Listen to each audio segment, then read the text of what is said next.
Hey, what up, guys? Just interviewed Nick Albin. Yeah, Jiu-Jitsu. If you guys aren't subscribed to him yet, make sure you do it. And make sure you subscribe to this channel since you're in the subscribing mood. Leave a like, comment, subscribe, and let's get right into it.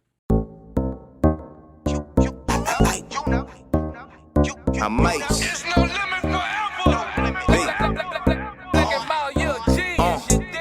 I say you're playing with the. What's up, guys? Welcome to the Slap Bump Roll podcast, and I am here with the former MMA champion, Professor Nick Albin, Chewy. You're probably tired of Chewy, but you're probably not tired of former MMA champion. Man, I would take Chewy over MMA champion any day, because I like Chewy is my it literally is my name. Like I go by Chewy more often than I do my government name. You know, like you got like Nick Albin. The only people that call me Nicholas Albin or Nick Albin is if like friggin' the IRS or someone if I owe money.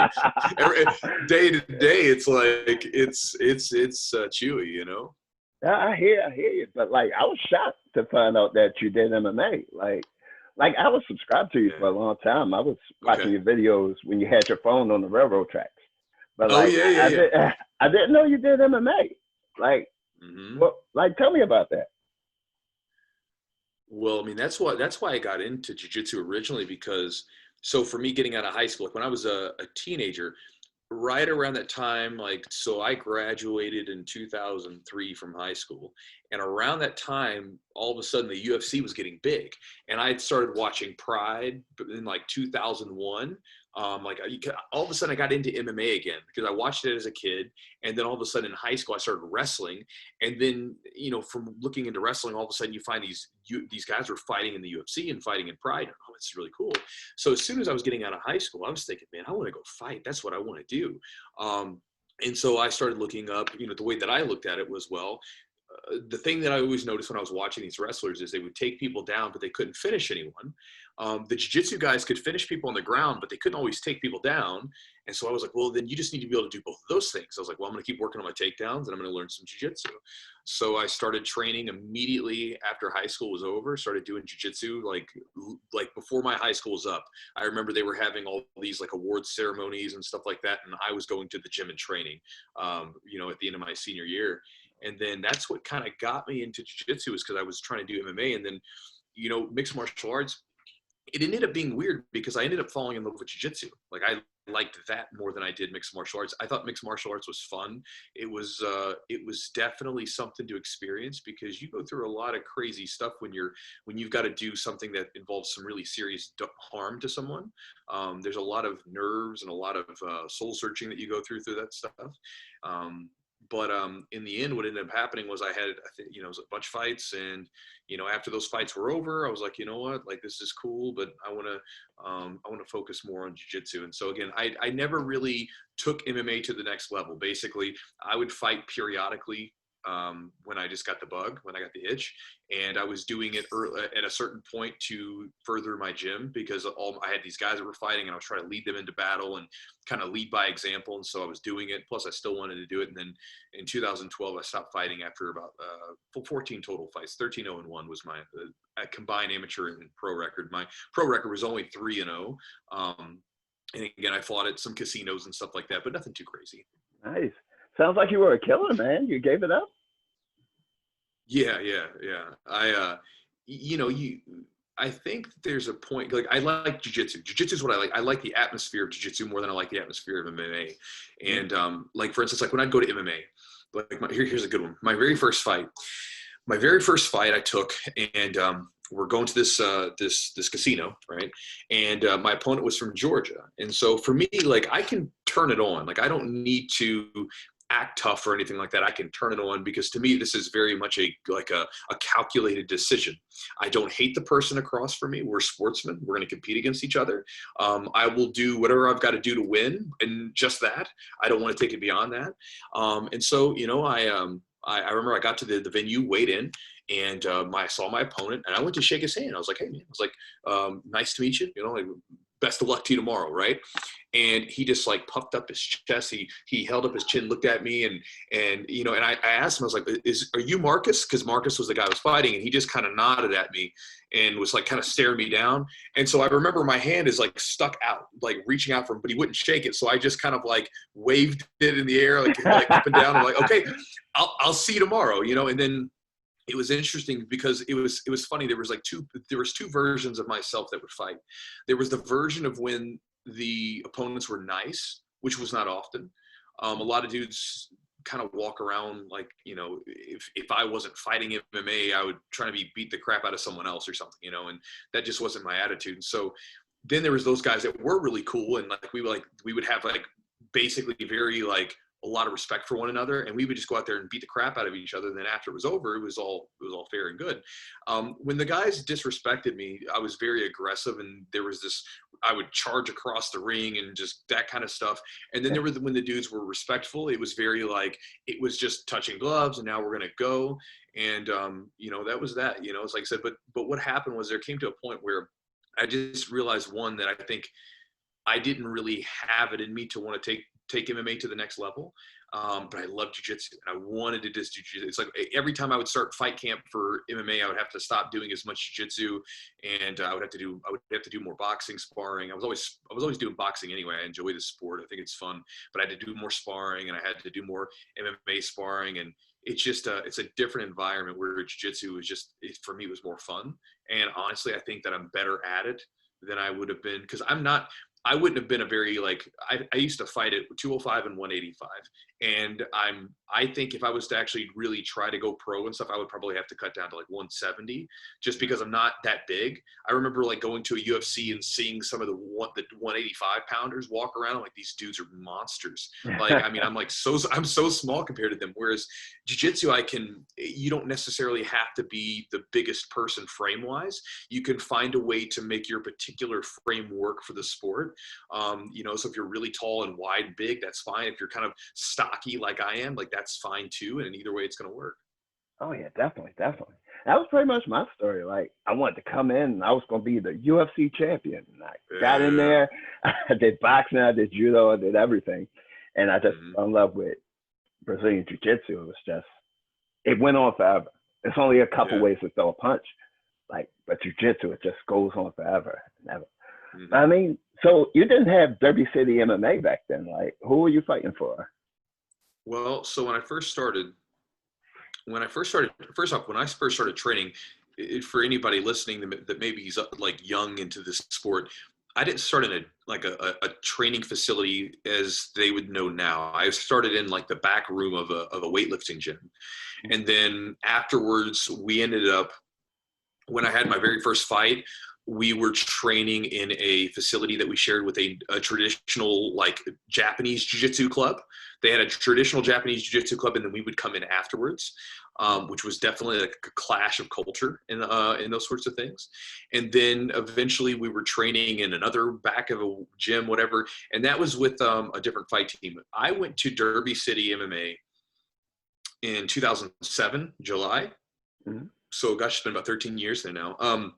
And I wasn't the owner at the time. A good friend of mine and my coach at the time, Colin, was the owner. I didn't become like the head coach / like involved in any of the business stuff until about late 2009, and then in 2010 was when I became like the full-on head coach guy. But 2009 is when it started, and that's when I kind of started to take more of a active teaching role. But and then my last fight was in 2012. Nice. Choked him out. I got him with a Munson choke, the north-south. So the guy was it was a fun fight, you know, and again, super respectful dude. You know, funny thing is for him, probably one of the reasons why I stopped fighting was he clipped me with a really good punch, which he never did, and I never showed it, but I had like a little flash where I woke up a couple steps back. You know, I was like, "Ooh, man, he was a good one." And so we're going back and forth, we're clobbering each other or whatever. I took him down in the second round, and then after the fight was over, I remember having a blue spot in my vision for for a while after the match was over. And I was thinking to myself, and then like the next day, my whole body just felt like I had been in a car wreck. I felt like I was bruised and sore for like a week. And I was just like, man, like, I don't like MMA competing in it enough to go through this. I don't like, I love jiu-jitsu, and for jiu-jitsu, I would, if I woke up that way after a tournament, I'd be okay with it, which I have in some cases, but not for a fight, which again, I'm just not really that into it. And so I was like, not for me. So I was like, again, it kind of just made me kind of assess like the cost analysis. Like, what am I going to have? Like, what am I putting into this? How much do I actually like it? And like I said, MMA was just one of those things where I was like, I'm just going to stick to jiu-jitsu now, because I feel like that's where my heart is at this point. Definitely. And it's good that you got that learning experience, because you were probably put on this earth to distill the knowledge versus, hit those higher ranks, get your brain punched out, and then, you can't distill that knowledge anymore. Now in the position you're in, you can bring up your guys, let them do their MMA for a while, make some money, and then tell them, hey, get out before your brain is all mushed up, Mm-hmm. Yeah, it's hard, because it's like, I think about that all the time. Like, if I'm a history geek, right? So I like, history is one of my like things that I really get into, as far as reading up on it. And you think about the times that we live in, we're incredibly lucky to be alive, because like, no matter what people think about the time period, in another time period, like, it would have been nothing for us to become like used up. I mean, it wasn't even 100 years ago, basically, but like, where we would have been used up in a war that consumed like, 40 million people or something. It would have been nothing for us to die of like crazy illnesses I mean, again, like right now we're dealing with some stuff, but again, back then it was even worse. Like, and you had the mortality rate for simple diseases or simple ailments was just incredibly high. And, I think about that sometimes, because we get so hung up on just the length of time that we have to go, the length of time that we have to live. But you think about like what's more important, and again, this is I don't have the answer to this. I'm just wrestling with the question still, where you think about like people, like, for instance, a lot of people think of Muhammad Ali, right? Like, I was talking to him before the podcast. That was a dude who like impacted a ton of people and still impacts people today. He was one of the greatest sportsmen of his time. And, he used his platform for a number of different things that had nothing to do with boxing. And, but when you think about that, you're like, well, at what point should he have left boxing to not go through what he did? And would he have had the lasting impression on us and done the impact and basically touched people in a way if he had not done those things? And again, I don't know the answer to that, but I always think about the trade-off. Like, even think about football players, like NFL players, and all the stuff that they go through. You know what I mean? It's just such a rough sport. And I mean, humans are just, it's one of those things where we now live in a society where we value only the length, instead of necessarily like, it's like a star, right? It burns out. Like, sometimes it's like, maybe that star is meant to burn out a little bit brighter in the early part of its life, and where someone else just kind of has like a dim lit, and they just kind of go on. You know what I mean? I don't know. I guess there is no wrong or right answer. That's just more like a philosophical idea that I think about. Like, if someone gets into MMA and it's the thing that they love, and it's the thing that they do, and they're able to really do something special with it, and you have to be smart about it, obviously. And I think that there's probably a right time to get out of it, but the damage that you incur if you're able to do something special with it, then I mean, in that case, maybe it's worth it at a certain point. Definitely. I mean, I would love to see like a John Jones, like instead of getting in trouble, like maybe having the right people around them, like a Chewy, having somebody like you that went through it, got out, and it's not going to be his yes man. Man, but like, could you imagine like John Jones? What a hell of a thing, because he's like one of the best fighters of all time. Oh yeah. Imagine being that young, being that famous, like, and not just famous, like he's famous for fighting people. Like, that's something that's such a male thing, right? Being able to like win fights and stuff. So he's like the best at like beating people up in the world. And you're surrounded by money, fame, and everything else. And he like won, he was like, what, 21, 22 or something? He was really young. Super young. Like, I feel like maybe 23. I can't remember. He's super young. Like, I would have, like, if I was in his situation, I'm sure I would have turned out, like, done all kinds of crazy stuff. Like, I mean, just that kind of power and that kind of, that influence that you have at that age is like, God bless, man. I don't know how anybody could really deal with that very well. You know what I mean? Like, cause like you said, it's like, it's easy to be like, ah, man, he's screwing up. What are you doing? But like, I definitely couldn't think that I probably would have done any better had I like had that just in my lap at that point, at that age, you know? You have a brick of cocaine right there and some hookers. Oh man. Yeah, dude, it's, you know, like I said, yeah, like all the fast cars that he was driving and the stuff that he was doing. And like, I mean, gosh, man, it's like, you know, it's just, I couldn't imagine what kind of trouble I'd probably get myself into if I was in his situation with that kind of, with all the things that he was given because of his amazing skills. Oh yeah, definitely. But that's good that like you can relay that message to your guys now. Like, do we got anybody from Derby City MMA to look out for? Maybe. You know, I don't really like to like, you know, I let people just like let their actions speak, because there's been so many times, whether it's jiu-jitsu, MMA, or whatever, where you'll have young people that seem like they've got that spark in them, that talent in them, or that drive, or whatever it might be, and then it kind of fizzles out. So I just kind of like, when it happens, it happens. You know, that's the way I look at it. You know, I've definitely got some guys, especially like, because I do mostly what I focus on now is going to be is jiu-jitsu. I help a little bit with the mixed martial arts stuff.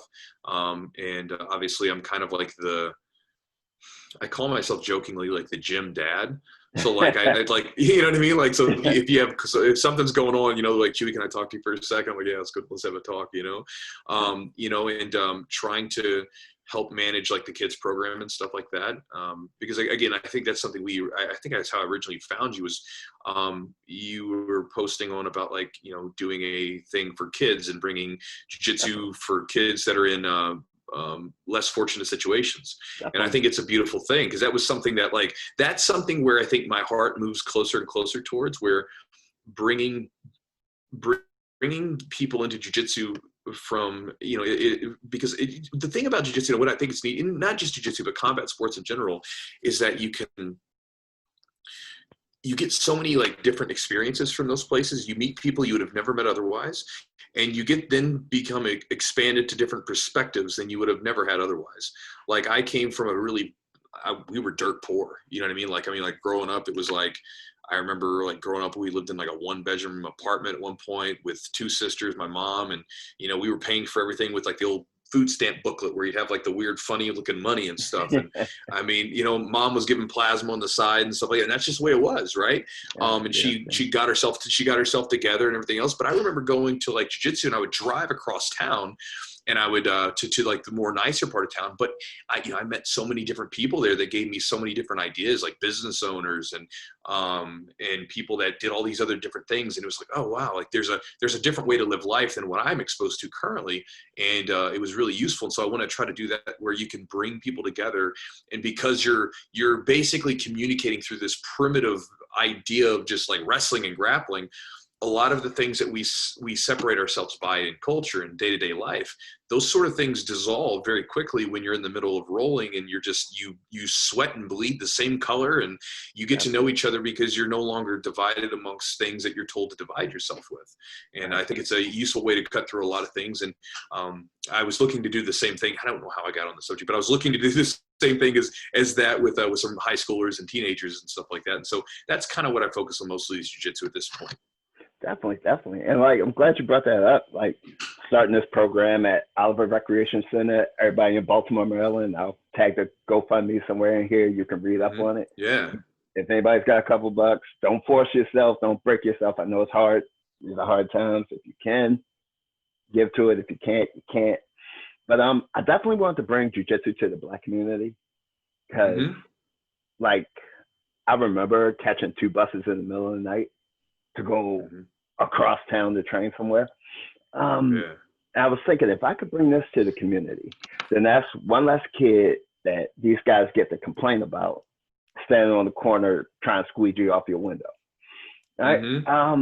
So if I could just, not that I have all these resources, but if I can bring what I know back to my community, which a lot of Black people don't do. They become successful and they're out of there, and they wonder why the Black community looks like it does, because all of our successful people want to run off and live next to people that might not even like you.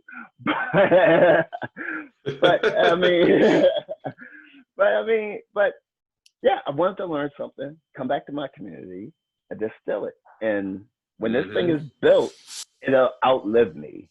And that's the beautiful part. It's like when I'm dead and gone, I want that thing to still be there. I want to still be running.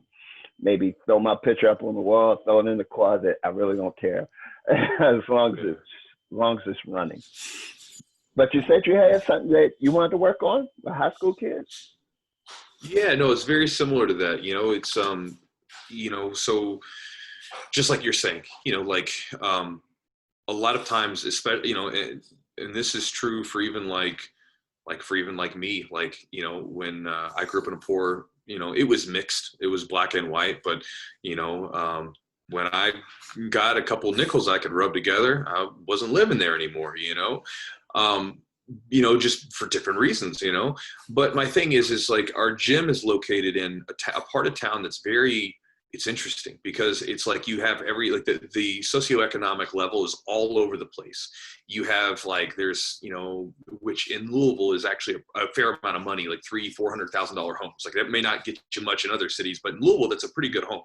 That's a big home. And then, then you can go over one direction and you've got single family homes that are like, a little bit whatever. And then you've got apartments over here and you got everything in between.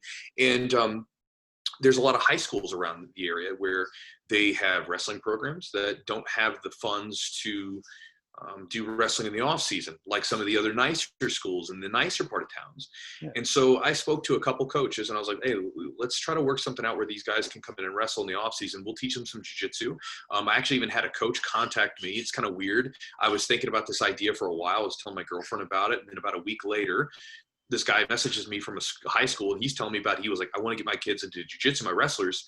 What could we work out? I was like, it's funny how that stuff works sometimes. Yeah. And so, my goal was to start, because again, you got to start somewhere.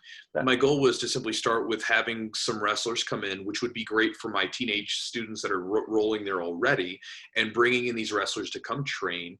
And then, having them do something like, just take out the trash when you leave, mop the mats, basically have some buy-in. You need to have some sort of buy-in for this thing. You can't just I don't believe it can just be given. I know my grandfather, everything that I did as a kid, like my grandfather always made me do something for, even if it was work for something, I had to do something. And it was a good lesson, it's like, there's no such thing as something for nothing. And so, basically, but use jiu-jitsu as a means to not only give them the ability to, train and get better and stuff like that, but also use it as a way to expose them to different people that they may never meet otherwise. For instance, because again, with the kids, this is the idea that we have doing jiu-jitsu in the first place. It's like, use jiu-jitsu as a means to develop them mentally and physically. And while you're training, you give them little lessons, like you can give them like little lessons. Like, so like for the kids, I have like little sayings, like I'll ask them, I'll say like, why are the small, like how do you, or with the kids, I'll ask them, say, okay, so guys, like, why are the small things important? And, they'll repeat back to me, because the way you do the small things is the way you do everything, so again, every little thing you do should be good. Otherwise it's like the big stuff doesn't matter, and again, trying to bestow those lessons. Cause I know that my coach in wrestling, he changed my life in a big way, because I remember he would repeat like these isms to us all the time, right? Like, it was like, you are the master of your own destiny. You can change anything you want to. It's in your power, just like it is on the wrestling mat. Just like you can train your butt off and work hard, you can get results. You can do that anywhere else. It's a metaphor for everything else. And he changed me in a lot of different ways and led me in a good direction. And that continued through grappling and jiu-jitsu. And so I want to do the same for younger kids and teenagers and stuff like that, where use it as a means to, like you said, give them a positive outlet for their energy, especially for that, especially with males, with the aggression that they have. They need somewhere to channel it. And then also giving them good lessons along the way and introducing them to different people and different modes of being. Oh yeah. And it definitely keeps that ADHD sticker off of them, which I hate, like, because to be diagnosed with ADHD, like, it's so broad, and like a lot of it is just regular male behavior, You know, so if I can get them into wrestling or get them into jujitsu, and they can work out that aggression and that energy, and then come to school and sit down because they've worked it off, and they just want to sit still. Mm-hmm. Like, yeah, yes, you might be saving a life right there, because like the side effects of those medicines are like ridiculous. mm-hmm. You know? Yeah, So, I mean, they try to push way too much medication down these young kids. And, you know, sometimes it's like you said, sometimes it's like, they've even done studies where I was reading a book, I believe it was called Spark, and they were talking about how they did this study at this school where basically the school instituted this thing where every, like, the first period of every day was exercise. So they'd make these kids exercise before they started their day. And they noticed that their grades and everything shot up. Like, and it was test scores shot up because of the positive brain chemical related effects of exercise on the human body. And like you said, a lot of times male behavior is sometimes just, it's looked at as negatively. And sometimes it's like, that's just what we do. Sometimes we do these things. And if we don't have an outlet for it, it doesn't go in a positive direction. And again, if you look in like a lot of cases, unfortunately, like I grew up in a single, I grew up with a mom. My dad wasn't really around very much. And I know a lot of young men do the same thing. They grew up around, without men in their lives. I was lucky enough to have my grandfather and some uncles. And then I sort of ended up attracting mentors as I got older. But you think of like old tribal cultures where there would be tribes of these groups of elder men that would take these young men out and teach them what it meant to be a man in their society at that time. It obviously changes as history changes, but they said, here's what it means to be one of us. You have to have these different virtues and things like that. And I feel like that's a big thing that a lot of young men don't have that. And that's a terrible thing for our society. Definitely. So like, you think that, how do we bring that back to like society, like that tribalism?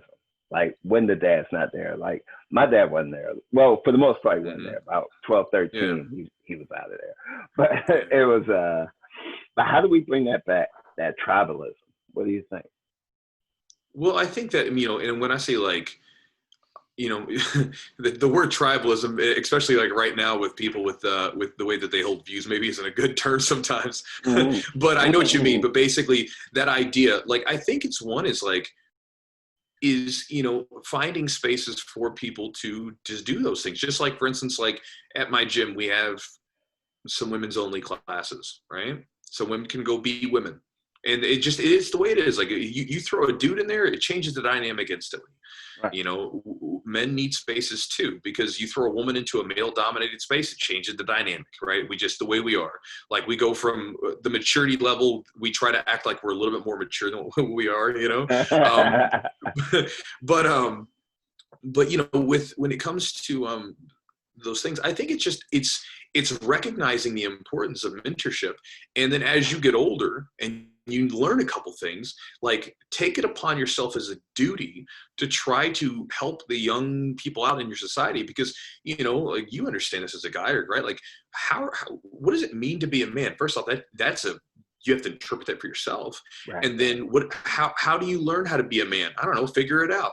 Like figure it out. Like that's a tough thing, especially if you don't have guidance. And I think it's like, for me, again, going back to it, one of the things that wrestling offered me and jiu-jitsu offered me and fighting offered me was to be around other older positive male influences. Like when I was in wrestling in high school, my grandfather was I was lucky to have him. He was like my father figure till I was about maybe 12 years old. And then I went through some rough times. And then I got into wrestling when I was about 14, 15 years old. Then I had my wrestling coaches, right? There was 3 of them. I had those wrestling coaches. I also had the other, wrestlers that were older than me, than the seniors, right? And so I had these elder types that were then there. And again, with the guys like my coaches, they were, we had all kinds of strict disciplinary stuff where, like, for instance, if it was a class, for athletes, if your grades had to be at least a C average, well, wrestlers had to have a B average at least, right? We were always trying to do one up. Right. If you came in and if you didn't have a belt on, if your pants were hanging down low, he would like kill us all in practice. We weren't allowed to cuss. We weren't allowed to do all kinds of stuff because he was basically grooming us to have some good values off the mat as well. Right. And so then when I got into jiu-jitsu, you know, I had people that were good and bad, but I had people that were around there that were doing all kinds of different stuff and gave me different perspectives. Like one of the guys who's one of my mentors to this day, his name's Al. And Al is he owns a bunch of real estate. He owns a couple other businesses. And I remember for whatever reason, I was in the class one day waiting for class to start, and I was reading a book that was about investing, because one of my buddies from California that I had talked to about jiu-jitsu on like the internet, he sent me a book. He was like, read this book. And so I was a book on investing. So Al walks in because he does jiu-jitsu with us, and he's like, hey man, I'll show you some stuff. So he took me out to lunch one day, and then he showed me these houses that he bought. He showed me these businesses that he owned. And like instantly I'm like, you own a business? I've never met a business owner before. What is that like? You know, it's so all of a sudden what seemed to be something that was not real, right, to me, all of a sudden was real. Right. And so things like that, jiu-jitsu offered a place for basically like male bonding, and it was completely okay, right? And so I think that for a lot of people, you know, using jiu-jitsu, grappling, fighting sports and stuff like that, it's a place where older, younger men and women, right, of all ages and whatever, can come together. And that's to me where you get some of that, because grappling's a very primitive thing. It's every culture, every history, every civilization has had some form of fighting, some sort of a ritualized fighting, like grappling or whatever it might have been. And so I think that when you do grappling, it's this primitive thing where we have these people where we come together. And again, most of the time in society, for instance, like with me in jiu-jitsu, I probably would have not hung out with a bunch of 40-year-olds. I probably would have not hung out, you know, I just wouldn't have. If growing up in the neighborhood I've grown up in, I wouldn't have grown up with people that, you know, earned a 6-figure income, right? I would have never met them, you know, I would have just never had these experiences. But because of that, I got to see a lot of different things, and it was completely normal. And I think that that's where one of the cool things that grappling and combat sports offers, it offers that sort of egalitarian place where anybody can come in. The only thing that really matters is you got to be willing to train hard. As long as you're willing to do that, everything else is cool. And you can have that ability to connect with people that you otherwise wouldn't have. And I think that you kind of get at least a shred of that, that sort of tribe of elders that you would have had in an older time period. Definitely. I love your high school coach, and I haven't even met the man. What's going Coach on? V. Coach V. I love him. He's still teaching. He's like he doesn't teach wrestling anymore. He's an athletic director or something for the county that I'm in. Nice. But yeah, he was a cool dude. I like Coach V. Coach V took you to that D1 All-American, or? No, I never was a D1 All-American. I wasn't that good at wrestling. No? I was good enough at wrestling to get the job done. I did okay in high school. And then afterwards, I got into jiu-jitsu right afterwards. You know what I mean? So I think honestly, what I probably got out of wrestling more than anything in high school was because I came into high school wrestling as a kid who I had no confidence in myself. I'd gotten jumped a couple of years beforehand by some kids just walking down the street. They beat the crap out of me. And I went from being this like kid that wanted to go outside and play to all of a sudden I don't want to do anything. I became very reclusive. And wrestling gave me this opportunity to be physically powerful, to be strong, you know, to take back the fear and all that stuff that I had in me. I was able to take back my own power, my own physical confidence and things like that. And it also gave me the ability to see the value of, like, I can change things, right? Because I started doing wrestling and I went from being the kid that won no matches to all of a sudden I'm winning tournaments. I went from being the kid that was just the fat kid to all of a sudden I'm losing weight. I'm in really good shape. And so it kind of, in those ways, and again, with the help of the coaches who helped me along to deal with the difficult part, because that difficult part that people deal with in jiu-jitsu where they want to quit, I dealt with it in wrestling where basically you just suck and that's just part of it. They helped me through that process. And so that stuff physically, not just physically, that fundamentally changed me. I love it. I mean, I wish I would have stuck with wrestling. Like I just Did you didn't wrestle?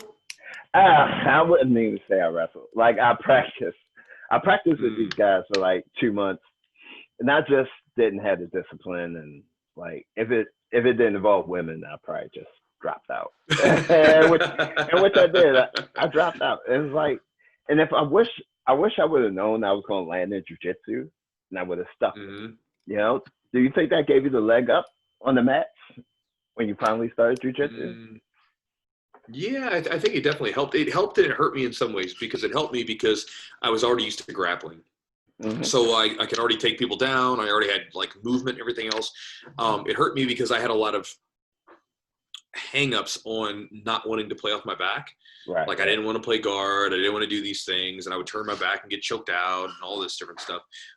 But, you know, I think ultimately did help me because it gave me a base to work from. And I was able to, I think really one of the things that really helped me was the amount of competition that you get in wrestling, where you understand how to turn on an intensity that takes people a while to develop.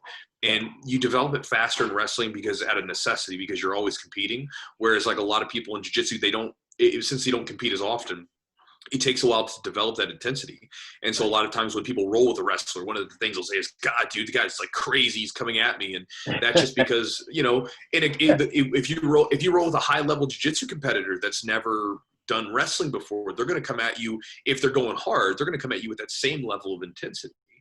And so again, I think that's one of the things that it gave me, but it definitely gave me a leg up for the most part, you know, because I had the neuromuscular connections with my body to essentially watch a move, and then I could tell my body to do whatever and mimic whatever it's supposed to be doing. Right. I mean, they come through the door. They're incredibly hard to sweep. Once you sweep them, you got them. But God, that sweep, that first sweep, is gonna be rough. Like I remember, like the higher level wrestlers, they come through the door with a little arrogance. Like, did you ever have to like tune one up? Like, I mean, I was that wrestler in the beginning, and I wasn't even that good. Oh, like, yeah? Yeah, back in the day. So, like, when I found my coach online, it was really hard to find, but I found him. I sent him a message on like AOL Instant Messenger, like the old messaging system, and I told him, I was like, you know what, man? Like, I've been watching some stuff. I've been wrestling around with my buddies on the carpet a little bit. I think I'm gonna be like a blue belt. You know, that's what I told him. I was like, I'm gonna be a blue belt level. And you know, my first day I got into the gym, and I was quickly aware that I was not going to be a blue belt at that time, like, because they beat the brakes off me, you know. Oh, yeah. But yeah, you know, a lot of times with the arrogance, and I guess this is why I understand it. When someone gets good at something, right, it's only natural that they start to almost give off this confidence, right? So for instance, if I've had guys that come in that were like really good football players, like I've had guys that were like, you know, college football players come in and try it out. I've had people that were good musicians, good swimmers, good CrossFitters, good wrestlers, good whatever. And when they come in, they have a certain level of confidence about them. And so it's only natural because they got good at something. You know, Right. when if you're around someone that did something that was tough and they got good at it, I don't care whether it's a physical thing or not physical thing, they're going to be confident as a person, because when you're good at something, it just spills over into everything else. But with wrestlers, I think that they come in and they look at what we're doing. And because a lot of times it's much slower than the pace of wrestling, because you get so tangled up, and you can't just, the tempo of jiu-jitsu and wrestling is very different. You can't just like go crazy because you'll get caught in a lock or something like that. And I think that when a wrestler looks at it, they see it and they're going, these guys are whatever. These guys are wimps or pansies or whatever. And then when they roll with someone, they're, oh, wow, this is different. And so I've had plenty of wrestlers come in where I've really had to kind of go after them. And I'm not going after them to like beat them up or anything, but it's like I want them to feel it, because I know that once my coach beat the crap out of me, it was like, oh, this is for real, right? Like I was hooked. Like if my coach had taken it really easy on me, like I probably wouldn't have been hooked. But the fact that like I couldn't do anything to him, I was amazed. I was like, I got to do this. I've got to learn this stuff because this is incredible. And so I was hooked from that moment on. Nice. Now, was that Hinato, or like did you have another coach? No, so my first coach was a guy named Mike Yanez, and Mike was he was a black belt, or excuse me, at the time he was a purple belt. So he was, I mean, that was all we had. We had purple belts back then. Yeah. And you know, black belts, they were unicorns. Like you knew they said they existed somewhere, but you never saw them. I trained with Mike until 2007. Then I was training under a couple of brothers named Colin and Kyle Cannon, who Colin and Kyle were affiliated under Hinato. And so I originally got, and then whenever I got my black belt in 2011, that's when Kanata was there, and he was there for a seminar and stuff like that. And I'd met Kanata several times before then. And so that was where that connection was. And now I'm under a guy who named Sean Hammonds out of Nashville, Tennessee. Yeah. I'm familiar with Sean Hammond. Like, so what made you leave your first instructor, if you don't mind me asking? Like, man, I just, there was a lot of good lessons that he gave me, but I just felt like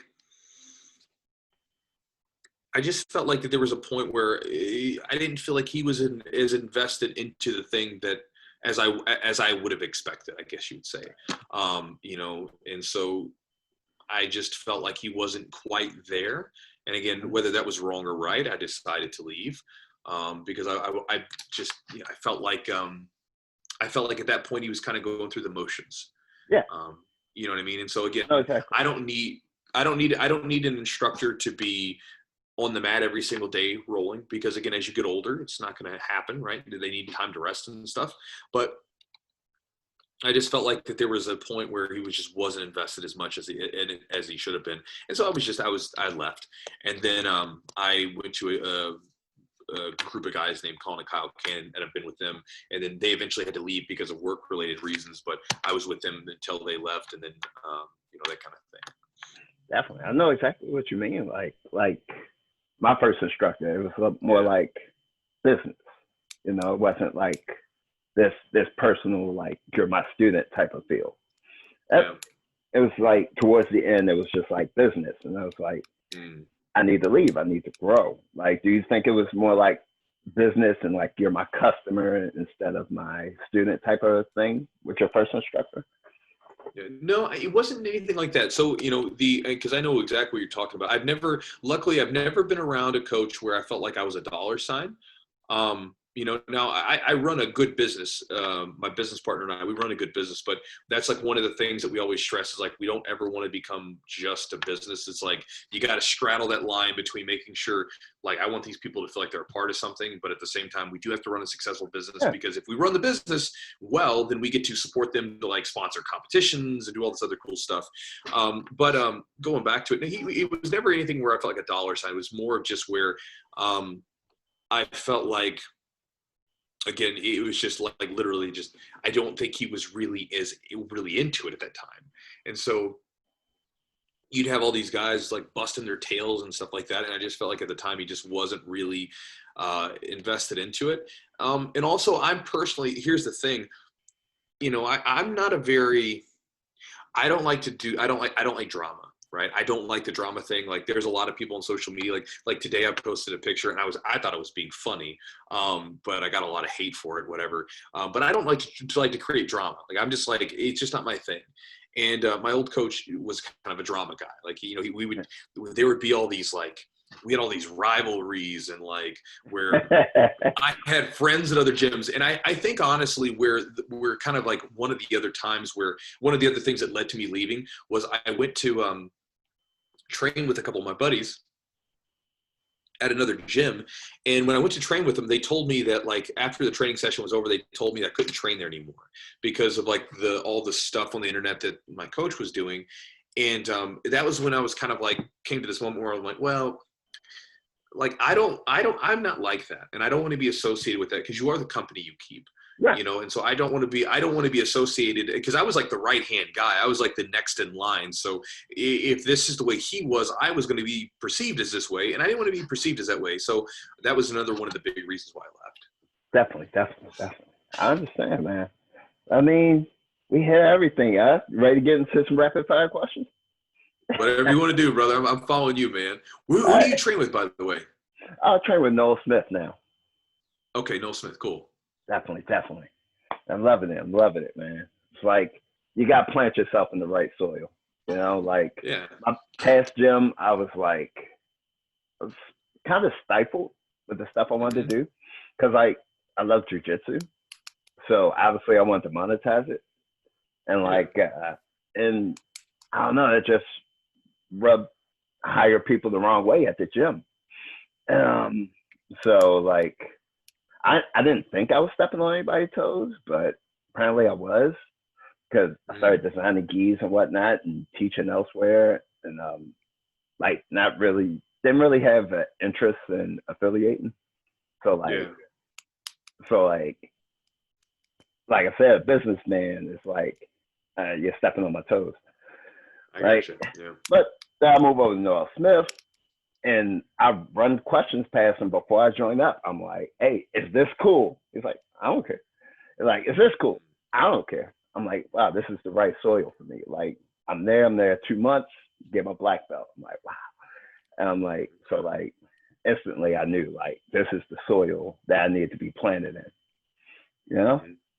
Yeah, well, and again, everybody's got their different, and that's, you know, and again, it's important to listen to your subjective experience talking to you, right? Because some places, like your last year, may have been great for someone else, just not great for you, you know, and vice versa. So it's always good to sort of follow that place. And again, even with some of my coaches, like just because I left doesn't mean that they're terrible or anything else. It just means that was my experience, and that's why I left.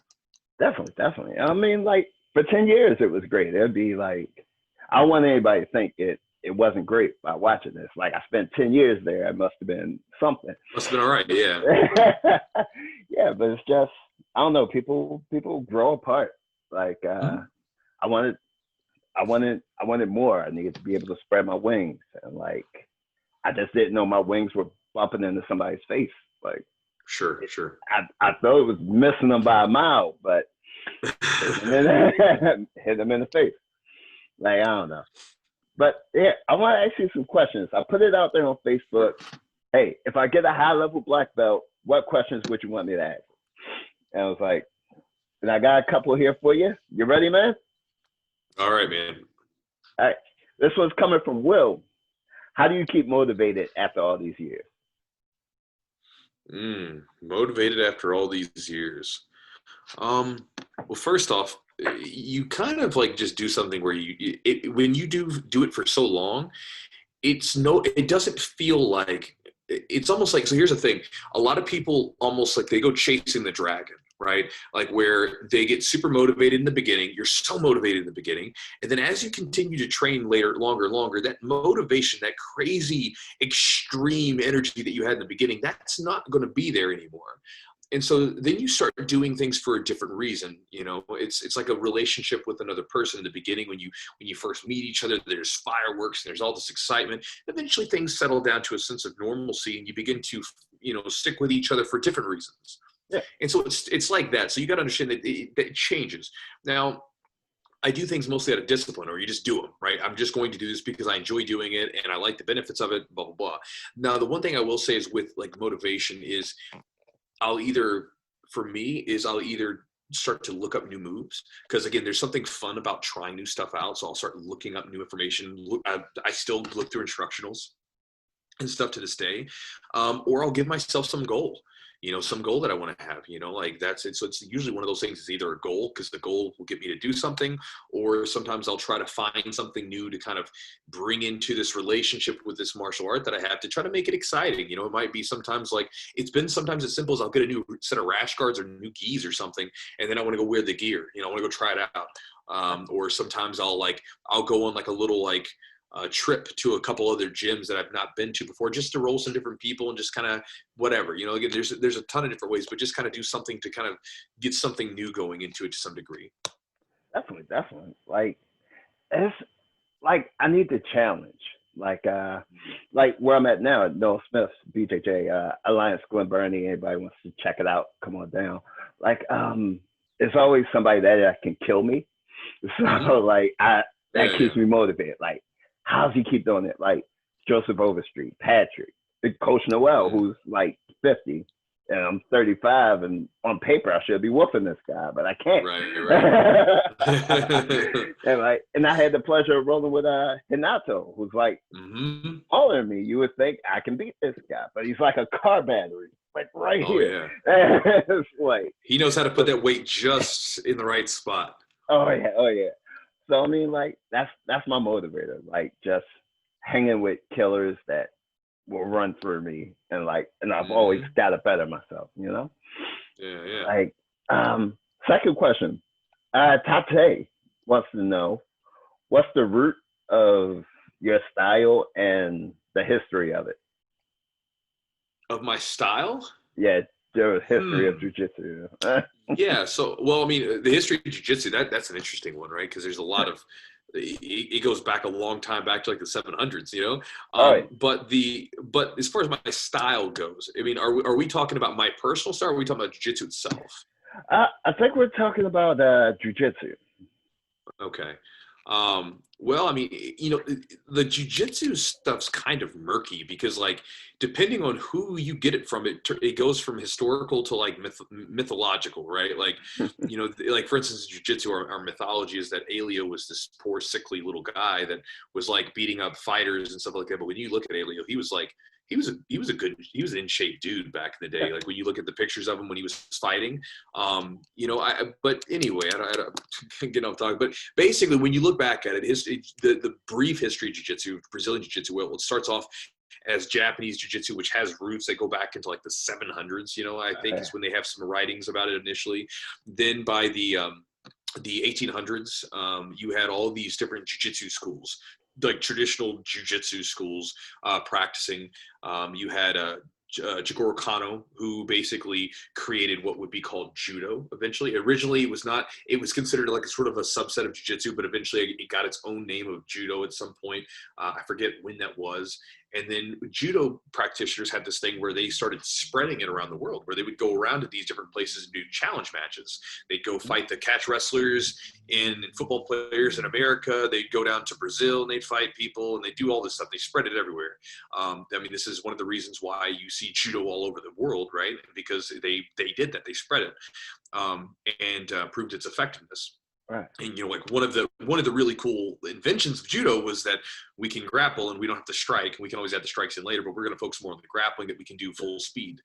And then the judo players came down to Brazil, taught some Brazilians. Most famously, you had Coma. I forget his full name, but Coma, basically. There. He came down to Brazil to taught some Brazilians. You had obviously famously the Gracie family, but you also had was it Azevedo or something like that? I can't remember. It was the guy who taught Fada, because you have like guys like GF team who are under the Fada lineage, then you have like the Gracies and stuff like that. And so again, they were the Brazilians that got taught it, and they took judo and they changed it. It went from being this like highly focused on throws, everything else, to being highly focused on the ground and the newaza, and they mutated it into something new, and it's now kind of become its own sort of different style grappling, but it's a sister of obviously, or a cousin, if you will, whatever you want to call it, of judo and traditional Japanese jiu-jitsu. Yeah, I love it. Beautiful answer. Beautiful answer. So I mean, I got another question from Jeff. Have you ever went super rough on a guy that was being too aggressive with other students? And we might have covered that, but. Oh yeah, I mean, for sure. I mean, like if you have this is something where, and this shocks a lot of people these days. This is not shocking to me at all, because we did this in wrestling in high school. You know, and this is something that every gym kind of knows about. There's kind of for the most part, an unwritten rule, sometimes it's spoken, but a gym enforcer, right? Where basically you are to uphold a certain level of conduct of respect towards everybody else around you. And so if you take it too far, then a lot of times, like for instance, at my gym, we've had guys where they've gotten way too rough, and you tell them, hey man, like relax a little bit. We got to be safe on this stuff or whatever. And if they continue, then me or myself or whomever will treat them in a similar fashion. And it's not so that you can like beat them up, but a lot of times feeling something and being told something are two different things. Like for instance, if I say, hey, listen, don't touch that hot stove. If a kid hears me say that, they're probably still going to touch it because they want to know if it's hot or not. Once they feel it burn their hand a little bit, they're going to be like, oh, it is hot, right? That pain, that feeling or whatever it is that's associated with things is so much more powerful. That sticks with us. And so, and a lot of times that's what you're doing is a teaching moment. You're basically saying, listen, I'm going to let you feel what you did to the person so that you don't do it again. And so you understand why this isn't cool. You know what I mean? That kind of thing. And so, yeah, there's times where if you have someone that's being very rude, disrespectful, dangerous, these kinds of things with people, a lot of times it's dangerous. Sometimes people in the beginning are just kind of rough and really like crazy with their movements, and that's completely normal.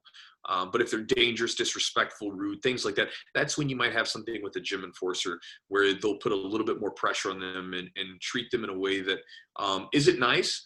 And then let them know, like, here's kind of our rule at the gym. We have this thing called the rich rule, where if we have someone like that, and this was kind of sort of created by one of my black belts named Rich, basically you'll submit them 3 times really fast and just work them, right? Really quickly. And then you slow down afterwards and you let them know, like, listen, I can stop this anytime I want to, but I want you to know that we're going to play, right? And we're going to mess around a little bit and we're going to just be cool, and then kind of that kind of thing. So I think it's about giving people that contrast. So this way they can understand and work within some sort of structure rather than being out there and going crazy and being dangerous. Oh yeah. Like how do you tell the difference between like a guy that's just super aggressive and just a guy that knows nothing and he's just spastic? Like I can remember like my first role, like Kevin Fillmore. I got in this close guard. I didn't know any guard passes. I just picked him up and I slammed him. And they told me to stop. I wasn't being super aggressive, but I didn't know shit. So like how do you usually tell the difference between the two? So I think that you can start, like, for instance, like I've seen guys do that where they they watched like some UFC or something.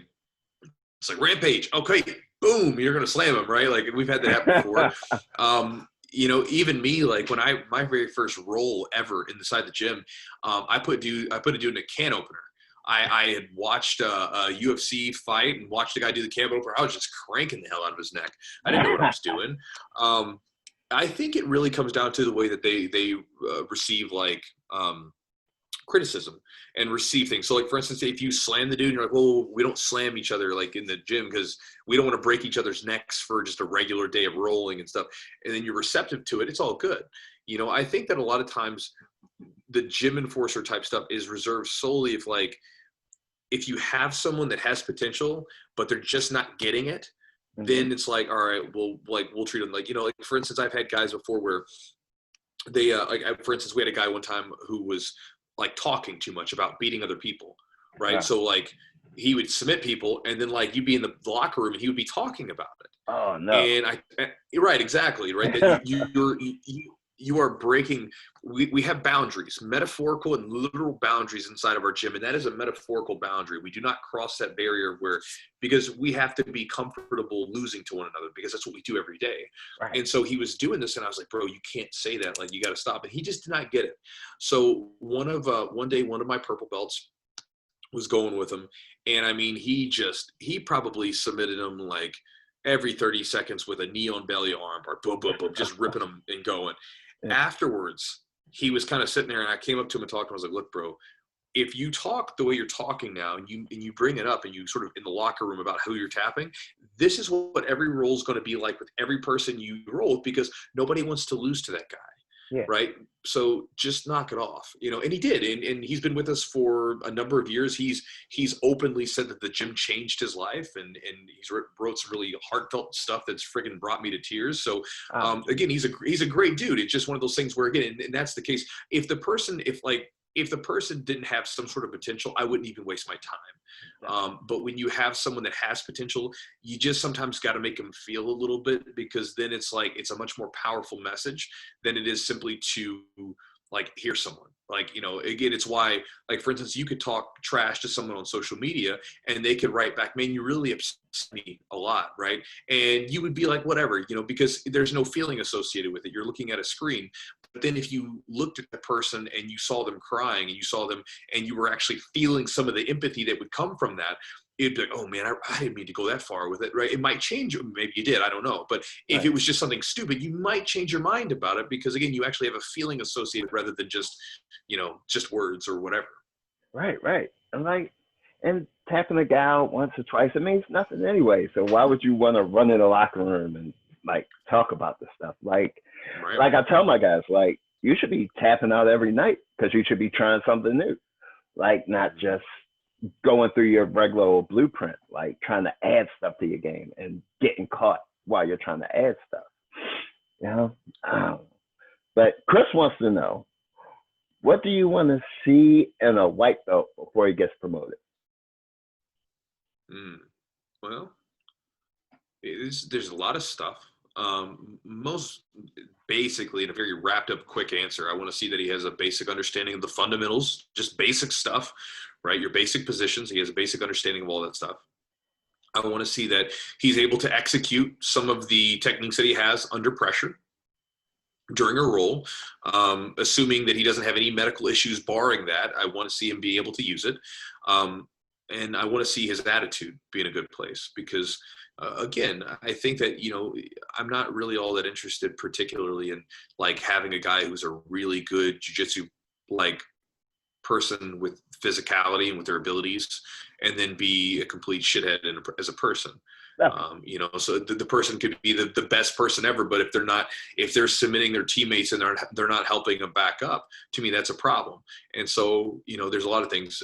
So again, mostly just, it's a good basic fundamentals is what they're going to have to start off with. They have to be able to execute some of it. And then I would like to make sure that they have kind of the general ethos of my gym, which is you build yourself up and then you reach back and you pull up other people along with you. You know, that should be the way that, at least that's the way that I like to look at it in my gym, is because that's what we do. I help someone up behind me. They then help themselves up, and then they reach back and help someone else up, and you allow other people to get better faster that way, because then you have a gym where everybody's getting after each other. They're pushing each other.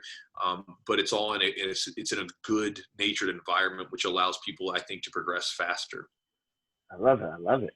Thank you. I love this time we had. I feel like I'm keeping you up all night. No, you're fine, man. I didn't train tonight, so I'm you know, usually I get home a little bit later, so I didn't train tonight. So once we're done, I'll I'll go start to read for a little bit and start to wind down. Nice. Like this was the recovery day, or? Yeah, man. It's just kind of an off day, like just the day to Wednesday. I end up typically I do I podcasted earlier with Eugene, and then and did some training this morning, and so the evening was wide open. Nice. Tell me about the podcast. Man, you know, just it's a podcast we've been doing for about 2 years now.